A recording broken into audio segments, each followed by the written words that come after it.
दौरा कीने गईनी सूरुज देव डोमावा के दुकान।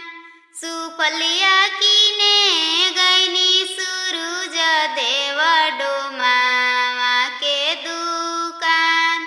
डोमावा के पुतवा आदित देव दिहले हो भागाई।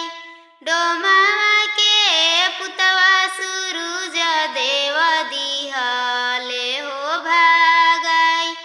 जाहूँ जाहूँ जाहूँ हो बांझिनी तोरो परिहे परछा। जाहूँ जाहूँ जाहूँ हो बांझिनी तोरो परिहे परछा। तोरो परछैया हो बांझिनी डोमिनिया हुइहे हो बांझ। तोरो परछैया हो बांझिनी डोमिनिया हुइहे हो बांझ। ढकनिया कीने गईनी सूरुज देव कुम्हार के दुकान।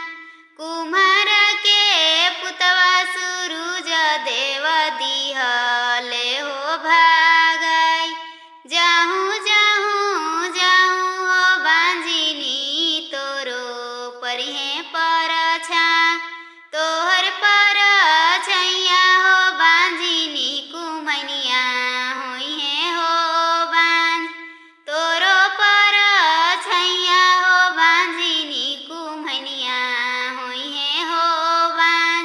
दूधवा कीने गईनी सूरुज देव अहीरा के दुकान।